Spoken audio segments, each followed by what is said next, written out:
Top quality और consistent performance के लिए सिर्फ सिल्वर पंप नाम याद रखना।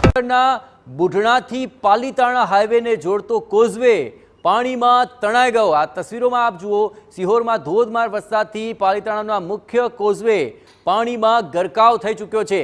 સિહોરના ટાણાથી પાલીતાણા જવા માટેનો હાઈવેનો રસ્તો હાલ તો બંધ થઈ ગયો છે। કોઝવેમાં વાહન ચાલકો સહિત સ્થાનિકોને ભારે હાલાકીનો સામનો કરવો પડી રહ્યો છે। આ તસવીરોમાં આપ જુઓ કોઝવેની શું હાલત છે। ધસમસતા પાણી છે અને તેની અંદર ગરકાવ થયેલો આ કોઝવે છે અને આ પરિસ્થિતિમાં અહીંથી પસાર થવું અત્યંત ભયજનક છે। ગણતરીના કલાકોમાં જે ધોધમાર વરસાદ વરસ્યો તેને કારણે પરિસ્થિતિનું થયું છે નિર્માણ। ભાવનગરના સિહોરમાં ધોધમાર વરસાદ વરસ્યો, ત્યારબાદ મહુવા, તલગાજરડા, જેસર આ તમામ વિસ્તારો જળબંબાકાર છે। ભાવનગરના બગદાણામાં પણ ખાબક્યો છે ધોધમાર વરસાદ, જ્યાં અહીંના બગડ નદી ગાંડી તૂર થઈ ચૂકી છે અને દુદાણા ગામની અંદર પણ પાણી ઘૂસી ગયા હોવાની આ તસવીરો સામે આવી રહી છે। જળબંબાકાર પરિસ્થિતિને કારણે જનજીવન પર તેની સીધી અસર જોવા મળી રહી છે।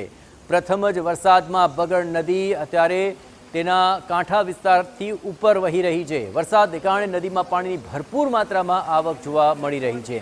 તો હાલ સર્વત્ર જળબંબાકારની પરિસ્થિતિ। ભાવનગરના શહેરી અને ગ્રામ્ય વિસ્તારોની અંદર ભારે વરસાદને કારણે નદીઓ બની છે ગાંડી તૂર અને જનજીવન પર તેની સીધી અસર પડી રહી છે।